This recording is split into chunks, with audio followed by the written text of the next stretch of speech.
네, 오늘 우리 깨어진 관계 회복이라는 주제를 가지고 두 번째 시간인데요.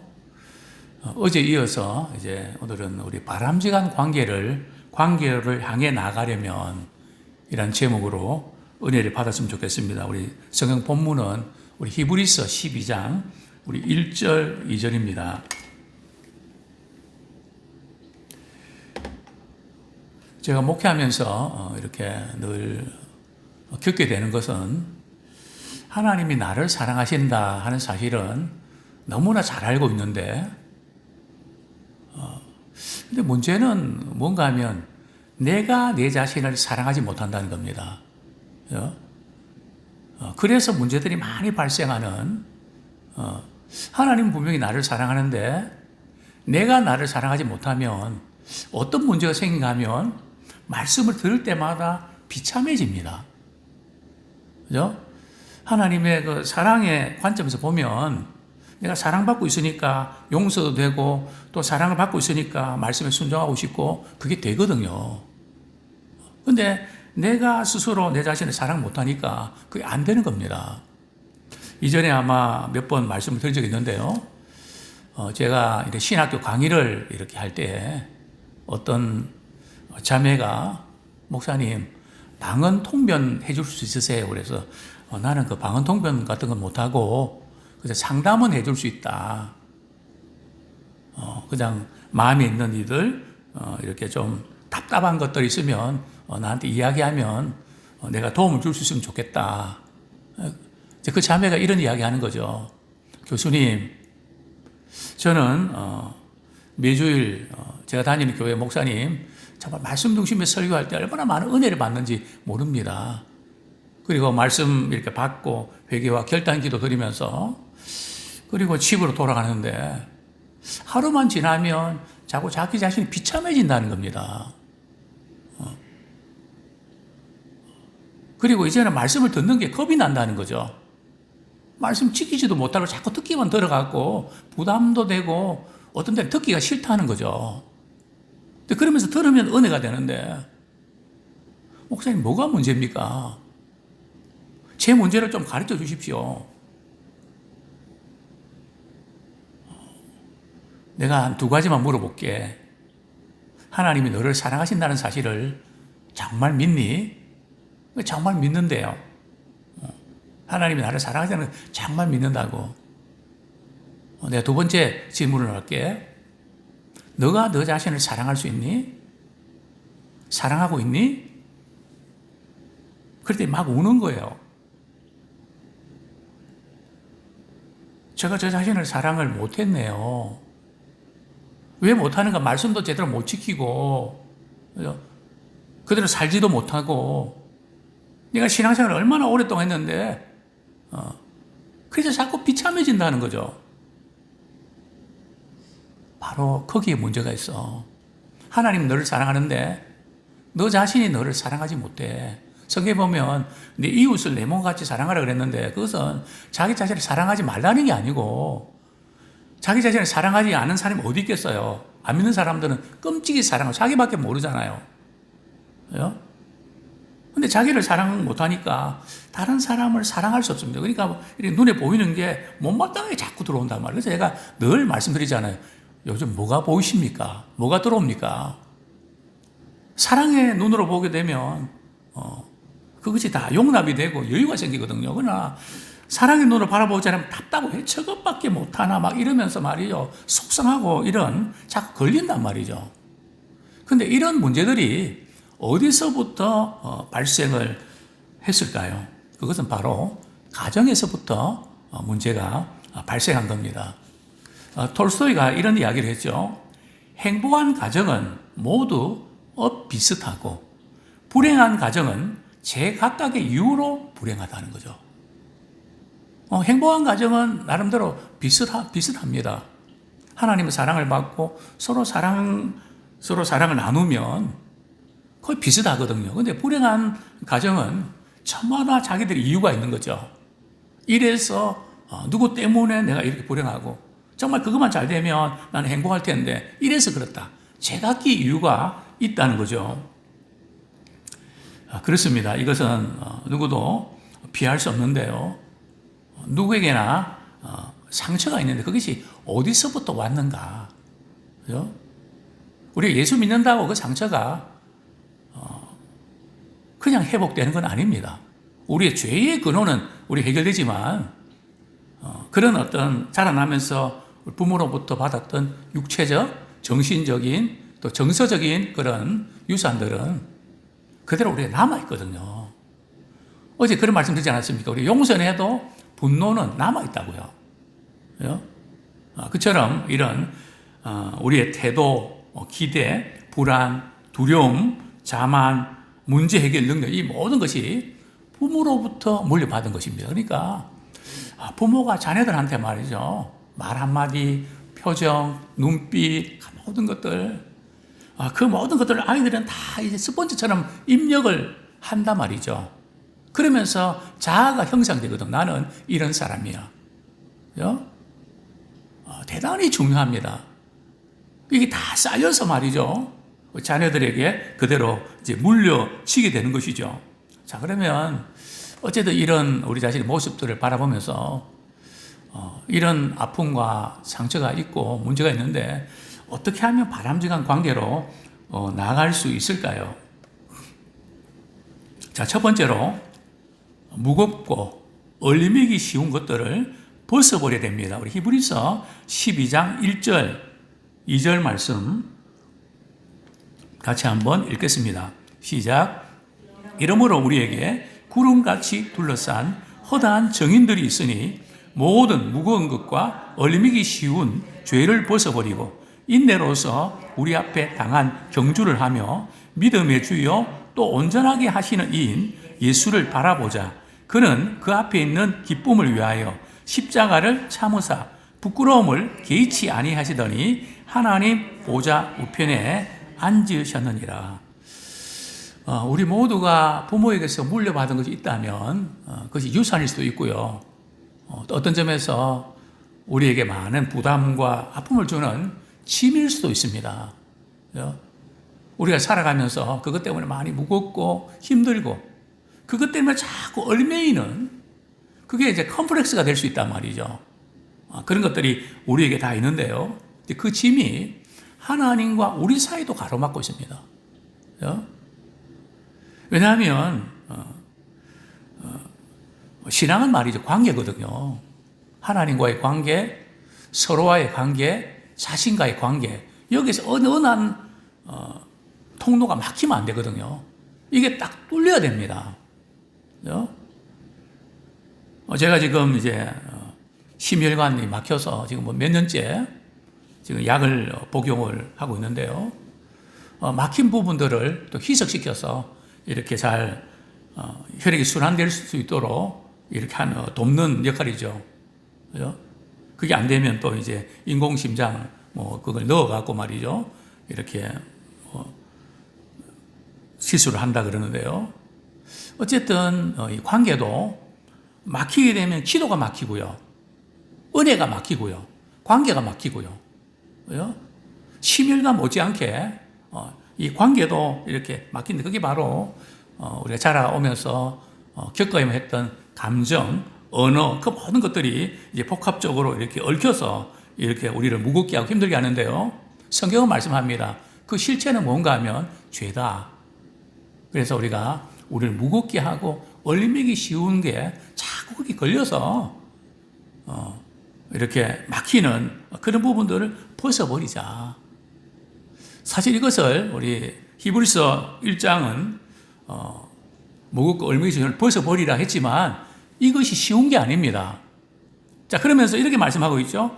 우리에게 구름같이 둘러싼 허다한 믿음의 증인들이 있으니, 그죠? 이 무거운 짐과 얼매기 쉬운 그 많은 것을 말이죠. 벗어버려서 믿음으로 승리한 그런 많은 믿음의 선인들이 말이죠. 선배들이 너무너무 많단 말이죠. 그렇기 때문에 우리도 이걸 벗어버리자. 그런데 스스로는 이것을 벗어버리는 것이 힘들고 불가능합니다. 벗어버리려고 그러면 더 우리를 이렇게 조여오고 우리를 누릅니다. 그게 어떻게 가능할까요? 우리 무겁고 얼매기 쉬운 것은 말이죠. 바로 늘 자기 자신에게 굴절하는, 자기 자신을 바라보면서 이렇게 되는 거거든요. 그래서 바라보는 것을 바꿔야 돼요. 그죠? 우울증으로 고통받는 분들 참 많이 힘들죠. 그분들이 과거를 바라보고 상처를 바라보고 자기 자신을 바라보고 죄책감에 빠져서 우울해지는 거거든요. 그죠? 그래서 성경은 뭐라고 말씀합니까? 믿음의 주여 온전히 신 예수를 바라보라. 그죠? 그래서 우리 자신에게서 기울어진 그런 시선을 주님께로 향해서 주님을 바라볼 때 주님이 나에게 어떻게 하셨지? 항상 주님의 관점에서 대입을 시키는, 우리는 뭐 내가 나를 바라보는 거 누가 하지 말래도 하게 돼 있거든요. 또 남들이 나를 바라보는 거, 의식하는 거 누구나 하게 돼 있죠. 그죠? 이것은 뭐 당연히 그렇게 하게 돼 있는데, 문제는 하나님이 나를 바라보는, 주님이 나를 바라보는 그 시선이, 그 관점이 결론이 돼야 되거든요. 그게 더 커야 된단 말이죠. 몇 퍼센트 이상요? 34% 이상. 100%를 세개로 나누면 33%잖아요. 적어도 1% 이상은 커야 된단 말이죠. 그런데 내가 나를 바라보는 게 엄청나게 크고, 또 남이 나를 바라보는 그게 엄청나게 크고 이러면 이제 문제가 생긴다는 거죠. 그래서 그것을 벗어버리라. 벗어버리기 위해서는 예수님을 바라봐야 된다. 그 예수님을 바라보면 어떤 일이 생기나요? 참 제가 목회하면서 감사한 것이 있다면 인간관계 때문에 참 많이 힘들었습니다. 도저히 이해가 안 되고 도저히 참을 수 없고, 그럴 때마다 뭐 누가 찾아가서 속 이야기를 하겠습니까? 저는 목회하면서 우리 가족들한테도 일체 그런 이야기 안 한다. 나 혼자로 족하다. 근데 혼자로 이게 됩니까? 그죠? 부모님 살아계실 때는 부모님한테 이런 또 넋두리를 했지만, 부모님 다 돌아가신 다음에는 할 사람이 없잖아요. 대상을 찾아야 되잖아요. 그래서 저는 예수님을 찾았습니다. 예수님 십자가 못 박이실 때에 배신당하시고 무시당하시고 그렇게 사랑으로 잘하려고 이렇게 하셨는데, 그럴 때 주님의 심정은 어떠셨어요? 저는 이런 것 때문에 속상한데 주님은 어떠셨어요? 주님을 묵상하면 말이죠, 커피에 프림이 녹듯이 그냥 녹아지는, 정말 너무 감사한 거죠. 그런 모든 인간관계에서 아픔을 십자가를 바라보면서 주님과의 관계 속에서 풀어가니까, 사람과의 관계에서 풀리지 않던 문제들이 주님의 관점에서 바라보니까 이게 풀어진단 말이죠. 꽉 맺혀갖고 답답했는데, 야, 신기하다. 그죠? 예수님을 바라볼 때에 이 관계의 문제가 해결되는구나. 그런 놀라운 사실을 발견하게 됐죠. 왜 그럴까요? 우리 마태복음 11장 28절, 29절 말씀 우리 한번 보겠습니다.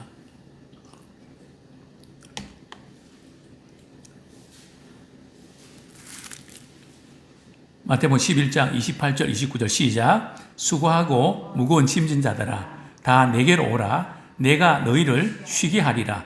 나는 마음이 온유하고 겸손하니 나의 멍에를 메고 내게 배우라. 그리하면 너희 마음이 쉼을 얻으리라. 예수님께로 오면 너희 마음이 쉼을 얻는다. 그게 어떤 관계든 어떤 힘든 일이든 내게로 오면 쉼을 얻는다. 유진 피터슨이라는 분이 말이죠, 메시지 성경이라는 거죠. 두꺼운 책을, 성경을 말이죠, 이렇게 좀 현대인들이 읽기 쉽게 번역한 책이, 굉장히 두꺼운 책이 있는데요.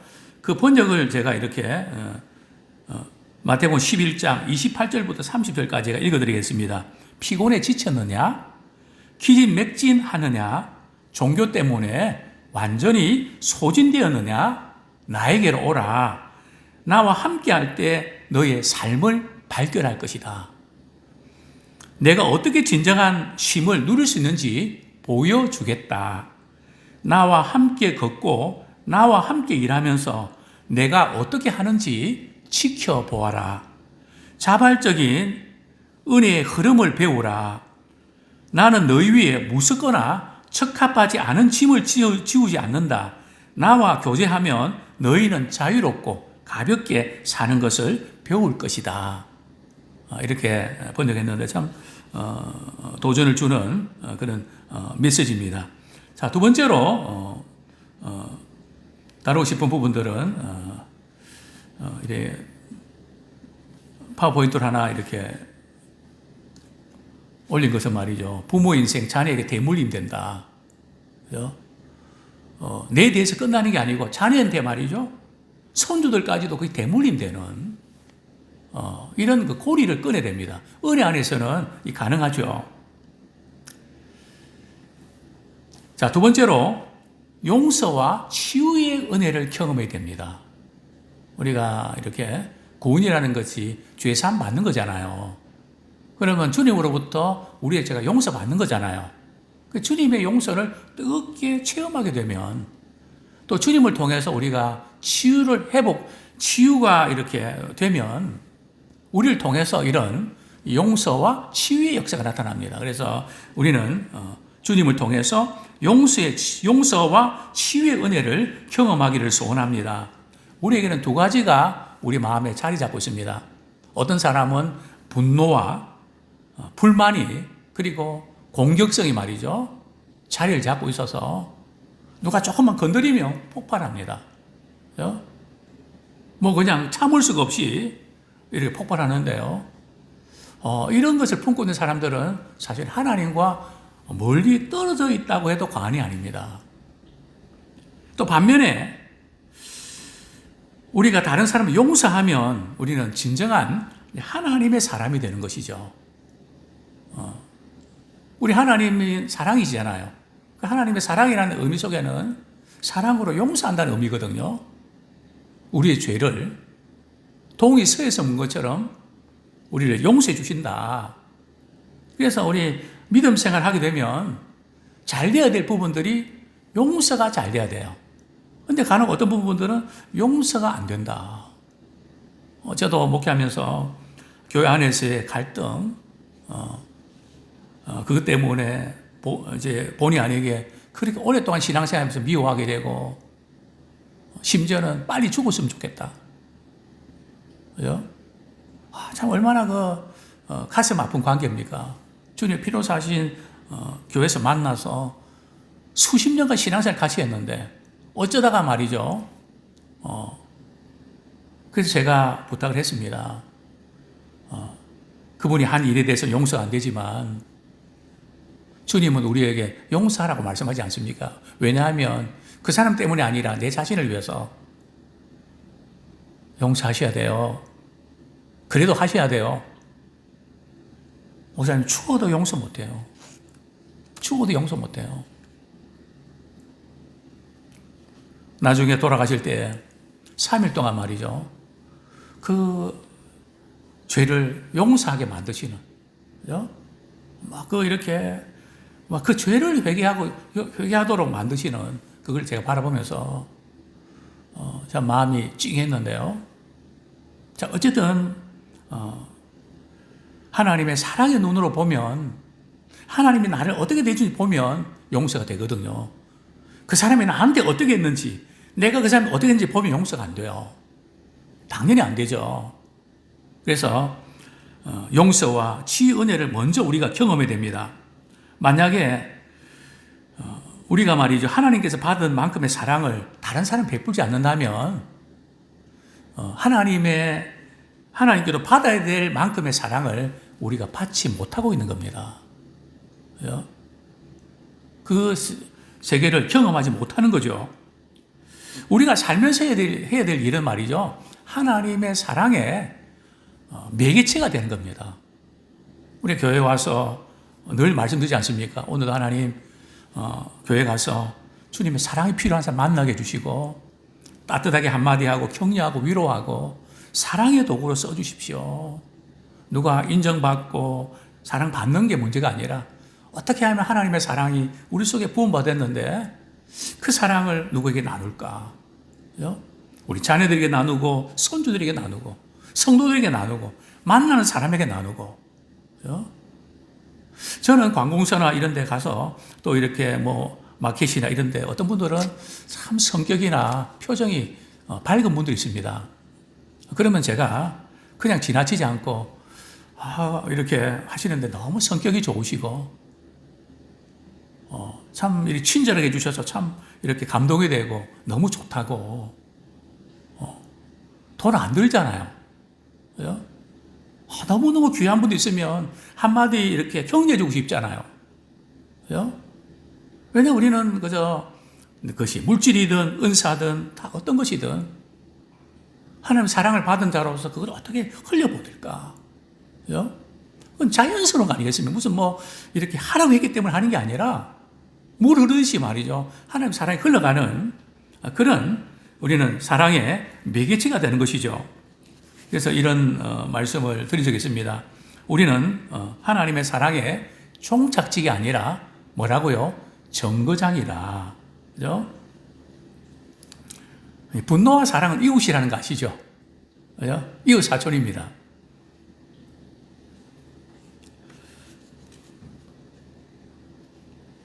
그렇습니다.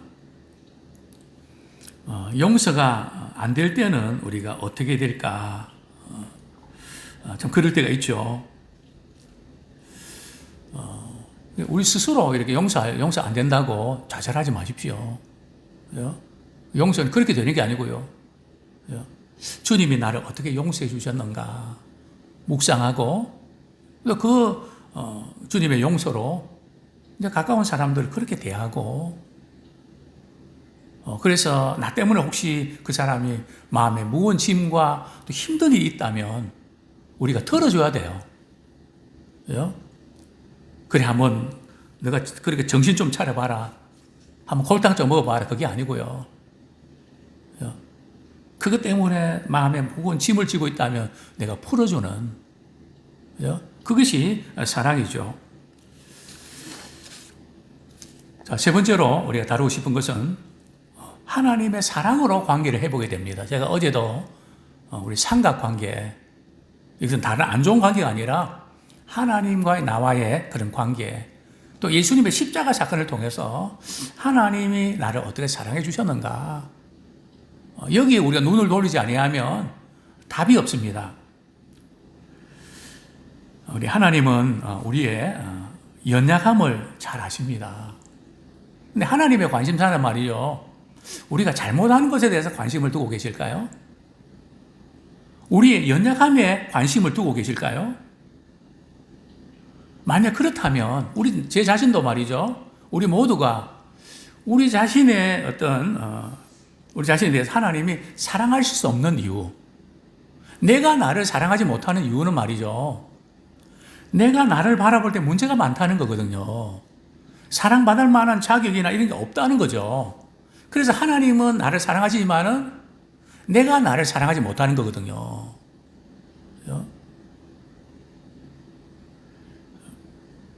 우리 하나님께서는 이런 우리가 연약함과 실수 많아도 거기에 초점 맞추지 않으세요. 그런 게 많음에도 불구하고 하나님은 우리를 사랑하세요.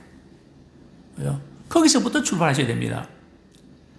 오늘 우리에게 어떤 일이 일어났는지 그것은 그렇게 중요하지 않습니다. 잘했든지 못했든지 따뜻했든지 차가웠든지 하루를 가만히 돌아보면서 어떤 사람은 오늘 하루도 내가 실패했구나, 내가 잘못했구나 그러면서 우울해지잖아요. 그게 어떻게 보면 자기를 돌아보는 잘하는 것 같은데 반성하는 것 같고요.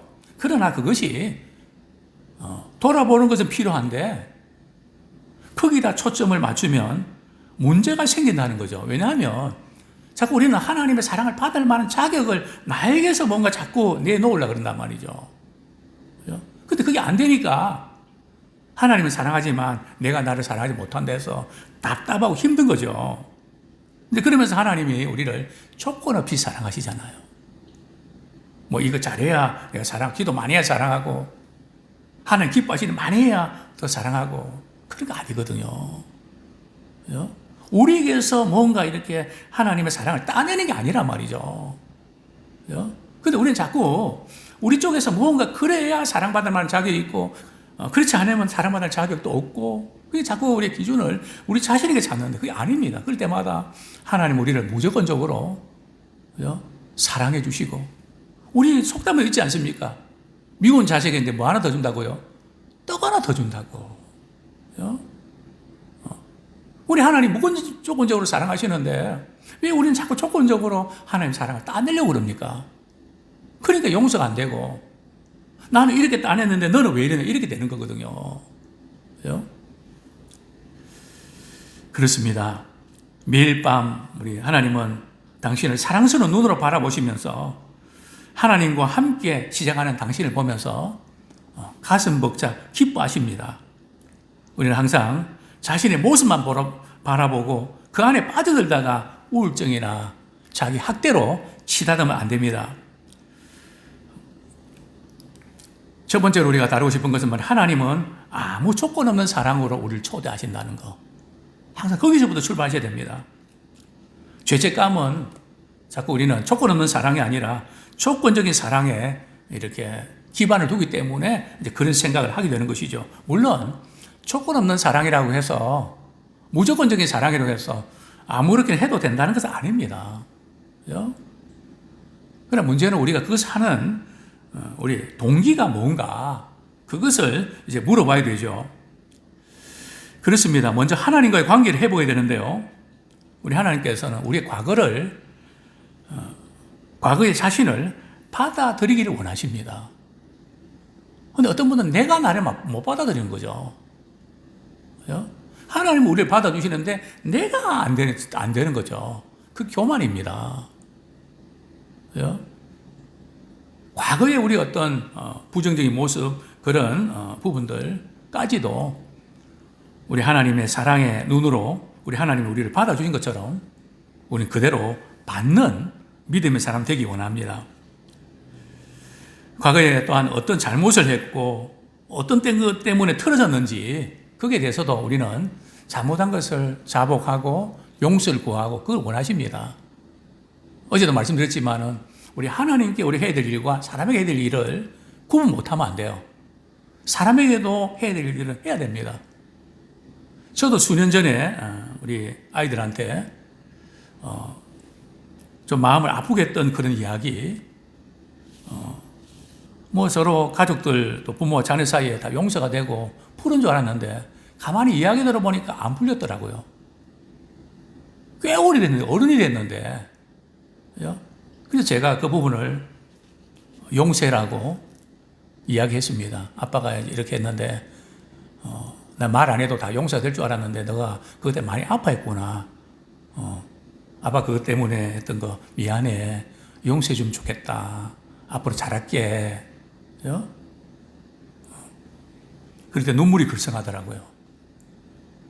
난 다 그렇게 된 줄 알았는데 이외로 그런 부분들이 있는 것 같습니다. 그렇습니다. 잘못된 그런 그 과거 그것을 인정 안 하는 것은 말이죠. 왜 그럴까요? 하나님 다 용서해 주셨다 그랬는데 내가 용납이 안 되는 이유가 뭘까요? 하나님보다 말이죠. 자기 자신을 더 사랑해서 그런 것입니다. 자기 자신을 더 우선시해서 그런 거죠. 그게 깨져야 돼요. 얼마나 그것이 초월하고 보잘것없는 것인데 그거 그냥 붙잡고 말이죠. 마치 그게 생명이 되는 것처럼 우리가 고집했던 것, 우리가 그 부분들을 회개하고 이제는 하나님의 무조건적인 사랑으로 우리가 초대받아서 참된 안식과 평안을 누리는 자 되길 원합니다. 두 번째로 관계를 회복하는 데는 시간이 금방 되나요? 용서를 구하고 말이죠. 또 하나님께 자백하면 관계가 금방 회복되나요? 회복하기까지 시간이 많이 걸립니다. 그걸 우리가 아셔야 됩니다. 긴 여행도 그렇잖아요. 화해 과정도 그 여행처럼 굴곡이 있습니다. 오랫동안 서로 반복하던 사람과 화해하는 길에는 땅이 움푹 꺼진 곳도 있고요. 솟아오른 곳도 있고요. 꺾어진 곳도 있고요. 평탄한 곳도 있습니다. 하나님의 속도에 보조를 맞추면 그분이 인도하신 대로 말하고 행동하면 그분이 언제 다가가고 언제 물러서기를 원하시는지 모든 게 잘 될 겁니다. 아무쪼록 이런 관계에서 시간이 걸리는데 포기하지 말고 한 걸음 한 걸음 내디딜 때에 이제 어느 단계에서 이제는 용서가 되어지는 그럴 때가 있을 것입니다.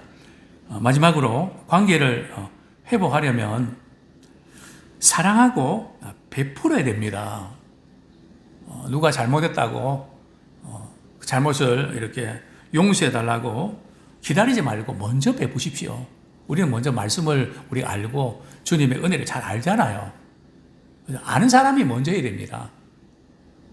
항상 성경은 먼저 아는 사람이, 또 나이 드신 분이, 세상은 반대지만 은혜는 말이죠, 위로부터 흐르게 되어 있거든요.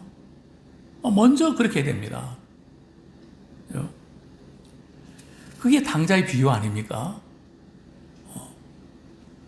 부모가 물려준 유산들 미리 받았고 다 써버리고 탕진해버린 아들, 아들이라고 자격도 없는 그가 배고픔 문제 해결하기 위해서 아버지 집에 찾아갔을 때 아버지는 어떻게 대해 주셨나요? 항상 우리가 용서가 안 되고 그럴 때마다 우리 하나님 아버지는 나를 어떻게 받아주셨는가, 거기서부터 우리가 출발해야 됩니다. 간혹 우리가 이런 경우들 보게 되는데요. 정말 이렇게 사랑이 어려운 원수 같은 사람. 근데 예수님께서는 그 부분을 원수까지도 사랑하라고 말씀하셨잖아요. 십자가 위에서 실천하셨잖아요. 자, 그런데 우리가 이런 것도 생각하셔야 됩니다. 어떤 사람은 사랑하기 힘든 한계를 느끼는 분이 있거든요. 나에게도 그런 사람이 있다면 내가 말이죠, 다른 사람에게도 그런 상대일 수 있다는 것을 잊지 말아야 됩니다. 나만 그런 게 아니고 상대도 말이죠, 나에게 그럴 수가 있다는 것, 다른 사람에게 사랑하기 힘든 사람일 수 있다는 거죠. 그걸 우리가 놓치지 말고 우리 하나님이 어떻게 우리를 사랑해 주셨는지 우리가 돌아보면서 우리가 진심으로 사랑할 때 다른 사람도 그 사랑을 느낄 것입니다. 우리가 이제 사랑을 느끼도록 사랑해 주셔야 됩니다. 마음으로만 아니라 상대방이 못 느끼고 있다면 사랑 안 한 겁니다. 상대방이 사랑을 느낄 수 있도록 우리 사랑하는 사랑의 통로가 되기를 소원합니다. 살아있을 때 사랑을 베풀고 또 베푸는 우리 모두가 되기를 축원합니다.